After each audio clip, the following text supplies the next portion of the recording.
Situasi memanas di Southampton, kota tempat Henry Nowak dibunuh secara brutal oleh seorang pria Sikh yang diizinkan membawa pisau berdasarkan pengecualian agama, yang sebenarnya tidak disetujui oleh komunitas Sikh sendiri. Dan saya menyarankan kepada mereka bahwa sebaiknya mereka secara sukarela melepaskan tuntutan untuk membawa kirpan karena para patriot mereka sudah cukup sabar. Ini bukan ditujukan kepada komunitas Sikh atau komunitas Hindu. Mereka telah sampai pada kesimpulan bahwa jika Anda ingin membangun masyarakat yang kuat, maka Anda harus memiliki satu hukum untuk semua. Jika Anda adalah warga negara Inggris, maka Anda harus tunduk pada hukum Inggris dan tidak boleh ada pengecualian untuk Anda. Untuk sekali ini saya setuju dengan Muhammad Hijab. Dia sangat menikmati hal ini.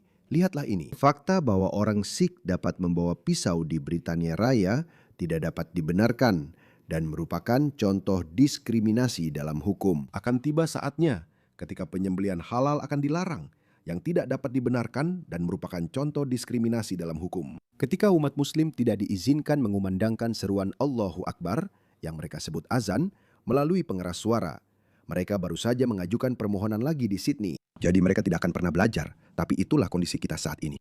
Tapi sebelum saya tunjukkan apa yang terjadi di Southampton, izinkan saya memperlihatkan klip aneh dari Keir Starmer yang biasanya tidak memberikan pernyataan ketika korbannya adalah orang kulit putih.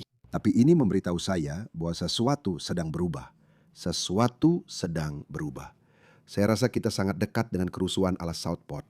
Dengarkan dia. Henry Nowak adalah seorang pemuda yang baik, penuh perhatian dan sangat dicintai. Bagaimana kamu tahu? Dan dia selalu berbicara seperti ini. Dia selalu berbicara seperti robot.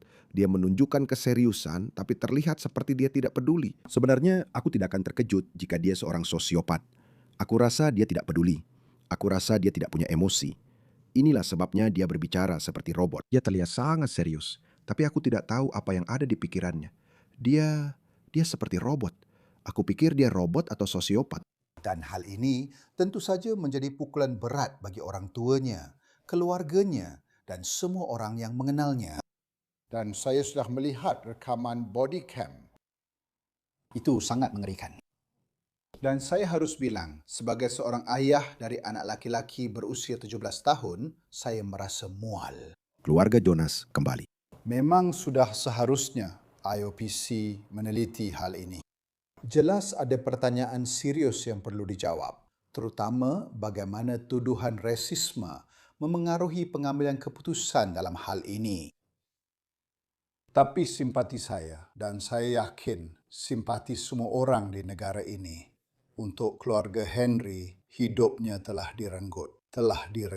Dan mereka sangat terpukul, itu bisa dimengerti. Diam. Jadi alasan dia memberikan pidato-pidato ini adalah karena hal ini. Sekarang, biarkan saya tunjukkan seperti apa pidato yang sebenarnya. Jadi, Tommy Robinson, dan dia jelas ketakutan. Semua ini, elit politik, kelas politik, baik kiri maupun kanan, kecuali Rastor, menurut saya, mereka semua takut akan hal ini karena mereka tahu, mereka khawatir apakah ini percikan yang bisa menyalakan sumbu. Kita tidak tahu, tapi ini jelas mengarah ke sana. Jadi dengarkan pidato Tommy Robinson. Bagus karena tidak tinggal diam. Kerja bagus karena sudah berani tampil. Pembunuhan Henry. Saya sudah bicara tentang ini selama 20 tahun. Saya bilang kamu akan jadi korban geng rasial, yaitu Muslim Pakistan akan memukuli anak kulit putih. Polisi akan datang, mereka justru menyerang anak-anak kulit putih. Setiap kali saya melihatnya, sepanjang hidup saya, mereka selalu menyerang anak-anak kulit putih. Dia benar. Apa yang sekarang seluruh dunia lihat di video Henry adalah apa yang sebenarnya sudah kita semua tahu. Ada perlakuan yang berbeza untuk orang kulit putih dibandingkan dengan non kulit putih. Dan kita telah melihat ini menyebar di setiap institusi di negara kita. Aku tidak percaya tangisan, permohonan itu. Kamu tahu apa yang gila sekarang? Kamu lihat saudara bajingan itu yang seharusnya didakwa karena menghalangi proses hukum? Dia benar-benar berbohong. Dan ayahnya. Dan sebuah pesan untuk siapapun yang ingin mengaku sebagai perwakilan komunitas. Usir saja keluarga brengsek itu dari Southampton. Ayo kita lakukan. Usir mereka, mereka semua melindunginya. Apakah kamu menonton videoku? Apakah kamu menonton videonya? Aku memutar video itu kemarin. Ayahnya sedang memegang Henry Nowak saat dia hampir tidak bisa bicara. Dia hampir tenggelam dalam kolam miliknya sendiri. Dia hampir tenggelam dalam darahnya sendiri. Mulutnya penuh darah. Dan aku pikir mereka menemukan 2 liter darah di paru-parunya. Kasihan anak itu, dia hampir tidak bisa bicara. Dan ayahnya menahannya. Saudaranya keluar dan berkata, ya, kami sudah menangkapnya, dia ada di sana. Dan si pembunuh sendiri, ibunya dan ibu si pembunuh menyembunyikan kirpan atau pisau yang digunakan untuk menikam Henry Noah. Seperti seluruh keluarganya terlibat dalam hal itu. Hanya menurut saya, ibunya yang dinyatakan bersalah tapi belum dijatuhi hukuman. Si pembunuh sudah dijatuhi hukuman. Bagaimana dengan saudaranya? Bagaimana dengan ayahnya? Bagaimana dengan mereka? Mereka semua seharusnya masuk penjara dan semuanya harus dideportasi. Itu akan terjadi. Kamu harus melakukan hal-hal ini untuk mengirim pesan. Dan menurut saya, inilah saatnya. Kamu harus takut. Orang-orang harus takut. Terutama orang-orang non-pribumi harus takut. Tidak akan terjadi apa-apa padamu jika kamu tidak melakukan kejahatan.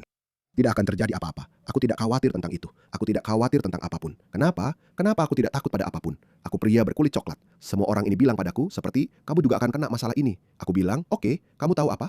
Pertama-tama, kalau itu terjadi karena menyelamatkan peradaban barat lebih penting daripada sekedar nyawa individu seperti diriku. Oke.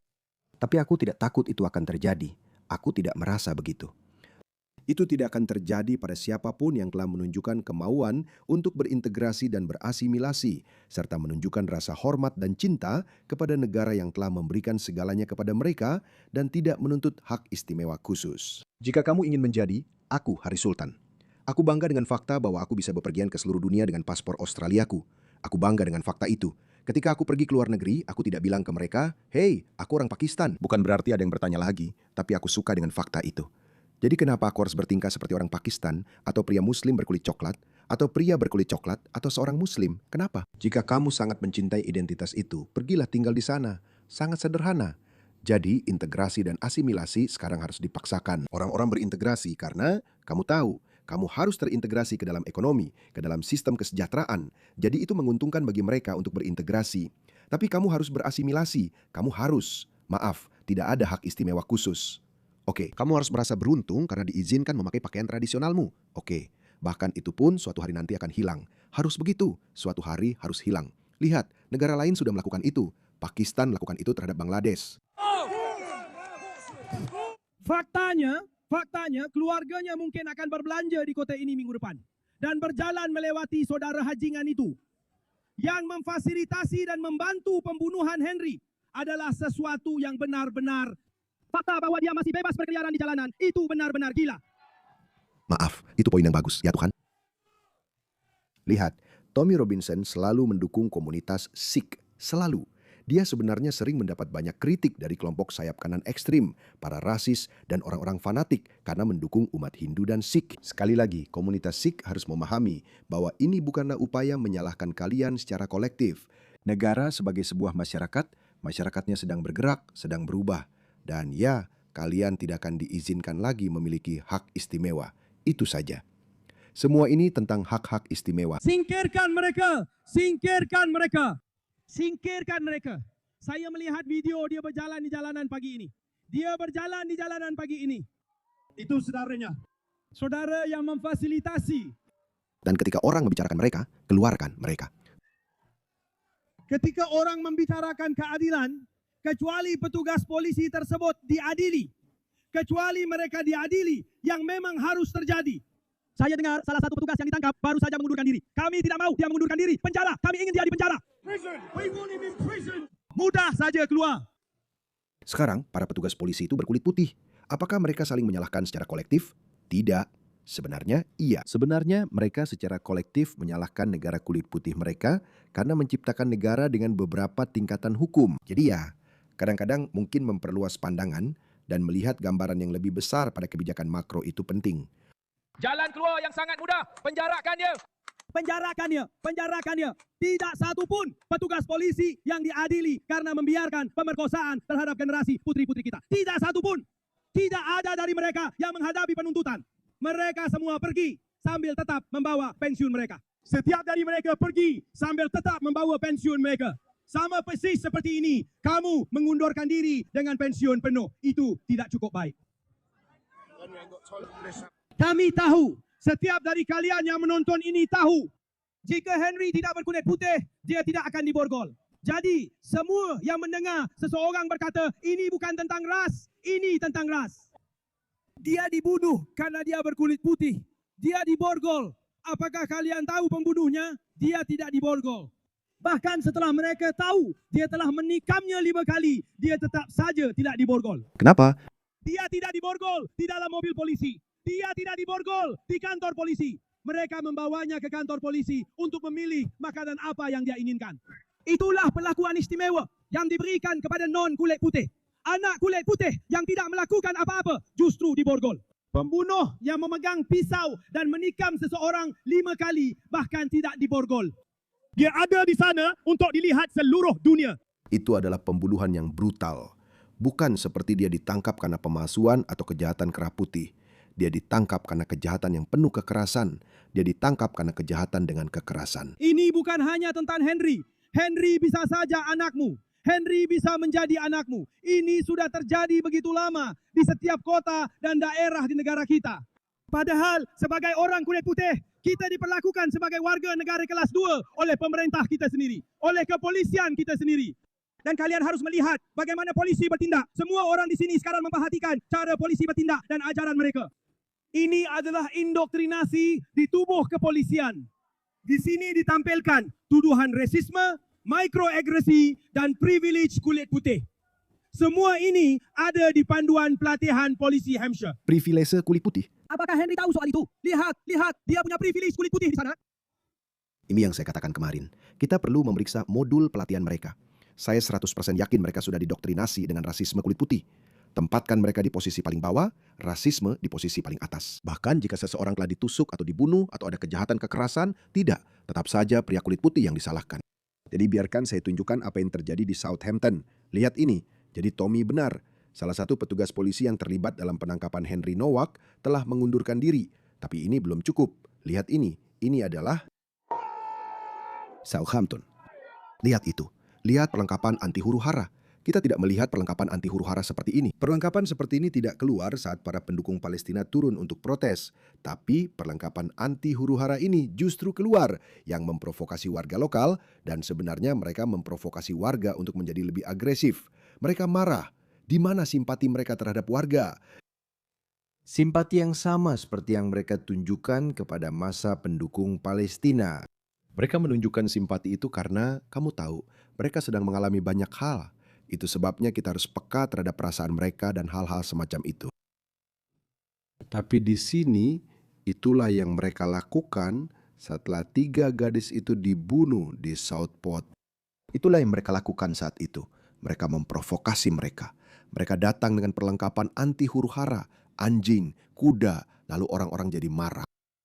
Menurutku, mereka memang sengaja melakukan itu, karena sekarang mereka akan menggunakan itu sebagai alasan untuk menindak tegas. Tapi biar aku kasih tahu, Keir Starmer, terakhir kali kamu mencoba itu benar-benar gagal total. Pembantaian Southport adalah alasan utama karena cara kamu menanggapinya adalah alasan kenapa masa bulan madu kamu berakhir. Kamu tahu, dia justru mendapatkan salah satu mayoritas terbesar dalam ingatan baru-baru ini. Dan dia bahkan tidak punya masa bulan madu yang hampir setiap pemimpin dapatkan. Kamu tahu, selama 3 atau 4 bulan pertama, tidak ada yang mengkritik mereka karena mereka baru saja masuk. Mari kita lihat bagaimana hasilnya. Dia masuk entah bulan Mei atau Juni atau kapan. Lalu Southport terjadi pada 30 Juli 2024 dan boom, dia keluar dengan pidato-pidato yang menyedihkan itu. Dan kemudian dia berubah secara drastis dalam semalam. Seluruh negeri langsung berbalik menentangnya karena perilakunya yang menyedihkan. Lihat ini, orang-orang marah. Lihat ini, biar saya putar video ini untukmu. Orang-orang marah. Dan itu memang pantas. Inilah mengapa mereka tidak menunjukkan simpati atau belas kasihan kepada orang-orang ini. Ya, menurut saya di klip ini mereka memang menunjukkan bahwa mereka tidak terlalu keras. Dan itulah sebabnya karena pihak kiri sebenarnya sedang menunjukkan klip ini. Pihak kiri berkata, lihat itu, orang-orang ini seharusnya pro polisi, tapi lihat mereka sekarang. Jadi mari kita lihat. Saya sudah terlibat. Saya tidak akan mundur sekarang dan melakukan hal-hal seperti ini. Ya, menjijikkan. Itu menjijikkan. Kamu Itu ruang belajarmu. Duduk nih. tunjukkan rasa hormatmu pada Henry. Kamu. Lihat orang-orang rasis ini.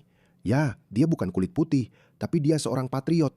Aku bisa bilang dia patriot karena dia secara budaya adalah orang Inggris. Ini bukan gerakan rasis. Ini adalah gerakan nasionalis patriotik. Sepanjang sejarah manusia, orang-orang selalu menjaga suku mereka.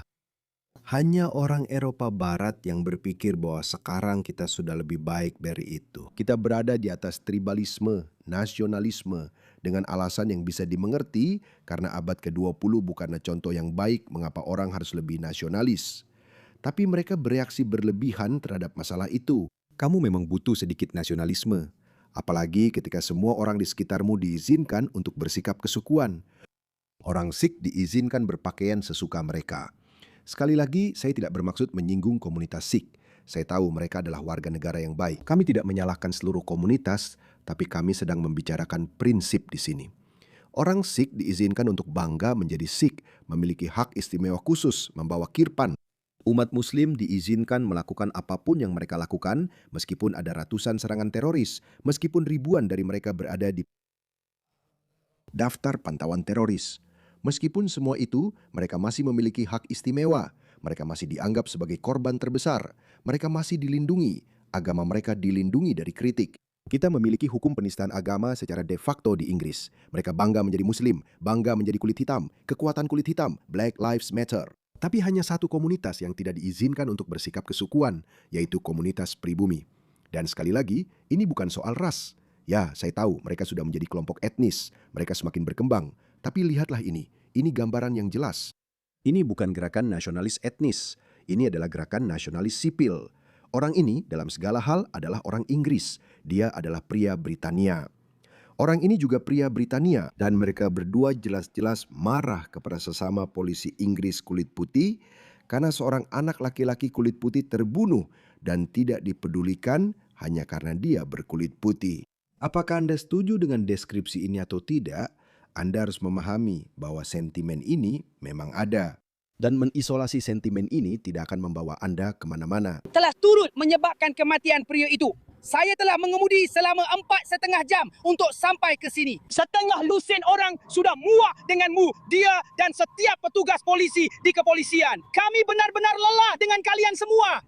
Pihak kirimu, satu-satunya yang tersisa adalah perang dan itu menghancurkan negara ini. Kami muak dengan itu. Menjijikan. Kami hanya berdiri saja. Kamu sudah melewati masa jayamu. Kamu tidak peduli. Lihat bagaimana semua orang di sini. Kamu harus tunjukkan rasa hormat itu untuk Henry. Itu tidak berarti apa-apa. Itu 3 orang yang tertangkap. Orang seperti aku. Kami akan selalu melakukannya. Dia melihatku. Seharusnya sudah pergi sekarang. Kamu tidak peduli. Semuanya diabaikan saja. Polisi makin banyak, bro. Tidak perlu pakai kekerasan, bro. Tidak perlu pakai kekerasan. Tidak, mereka tidak akan membunuhmu karena kamu bukan orang kulit putih. Jadi kamu mungkin benar-benar bisa lolos. Tapi temanmu mungkin. Dia mungkin. Mereka, dia, mungkin iya. Mereka tidak akan melakukannya padaku. Kalian semua, sialan, bro. Mereka tidak akan melakukannya padaku, bajingan. Itulah dirimu, bajingan. Bro, maaf. Seluruh bagian tentang Hampshire sudah tersebar. Saya seorang mahasiswa sejarah. Beginilah cara segalanya jadi di luar kendali. Beginilah cara segalanya jadi di luar kendali. Lihat ini. Little bit of police brutality. Little bit of police brutality here now. Saya tidak mendukung perilaku seperti ini. Saya hanya melaporkannya. Dan saya sudah memprediksinya. Jadi saya akan bilang, ya kami sudah memperingatkan kalian. Kami sudah memperingatkan kalian. Stuff away over the people's gardens. Ini mengingatkan saya pada kerusuhan Southport. Saya tidak tahu bagaimana mereka akan memperlakukan orang-orang ini. Karena ini jelas-jelas penyerangan, dia bisa dikenali. Saya tidak tahu kenapa orang-orang melakukan ini. Dia akan dikenali. Mereka akan menggunakan pengenalan wajah. Jadi, ya kalau kamu menyerang seseorang, ya mereka akan menggunakan itu. Tapi itu memang dibutuhkan. Tapi apakah itu akan berhasil? Tapi apakah kamu akan memenangkan perang dengan cara seperti itu jika kamu menindak orang-orang ini lagi? Apakah kamu yakin? Apakah menurutmu itu akan berhasil? Tapi silahkan saja. Coba adili 100 orang lagi atas pelanggaran ketertiban umum. Ya, masukkan mereka ke penjara selama 3 tahun. Kamu sudah melakukan itu. Kamu sudah mencoba itu 2 tahun lalu setelah kerusuhan Southport. Apa yang terjadi? Apa yang kamu capai? Apakah gerakan sayap kanan ekstrim menghilang? Tidak. Bahkan itu menjadi lebih besar dan lebih kuat. 2 Tutia Kia. Jadi kecuali kamu mengerti, kecuali kamu menangani masalah-masalah mendasar yang sedang berkembang di bawah permukaan, masalah ini tidak akan hilang. Lihat ini. Kalian semua berteriak, aku tidak bisa, sedang istirahat di atas. Bernapas. Aku tidak bisa bernapas. Kamu yang memulainya. Itu yang kamu lakukan setelah George Floyd. Aku tidak bisa bernapas. Aku tidak bisa bernapas. Kenapa kamu marah kalau orang kulit putih ini melakukan itu? Mengatakan hal yang sama. Karena kebetulan kata-kata terakhir Paul Henry Nowak adalah, aku tidak bisa bernapas.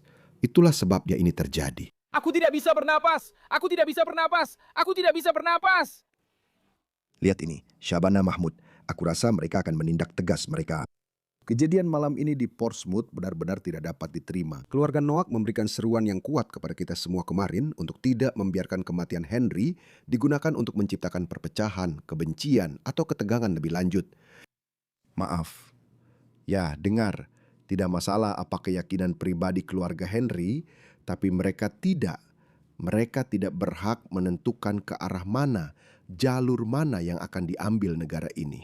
Tidak ada pembenaran untuk membajak tragedi ini demi memicu kekerasan dan kekacauan. Ini bukan. Ya, saya setuju denganmu. Tidak seharusnya ada kekerasan, tidak seharusnya ada kekacauan. Seharusnya ada unjuk rasa damai. Seharusnya ada seruan untuk deportasi keluarga itu. Seharusnya ada seruan untuk penangkapan dan penuntutan anggota keluarga, termasuk ayah dan saudara laki-laki yang lebih banyak menghalangi jalannya keadilan dibandingkan hanya ibu mereka. Harus ada penuntutan terhadap petugas polisi yang terlibat. Dan harus ada perombakan total terhadap pelatihan polisi. 100% saya jamin mereka telah dilatih menggunakan narasi ideologis woke. Begitulah cara mereka dilatih. Seorang petugas polisi Jerman membayar harga tertinggi. Saya sudah tunjukkan itu di video saya kemarin, silakan cek. Saya berterima kasih kepada polisi yang malam ini telah menunjukkan keberanian dan ketenangan luar biasa dalam menghadapi kekerasan memalukan yang ditujukan kepada mereka. Itu dia, ribuan orang meneriakkan, saya tidak bisa bernapas.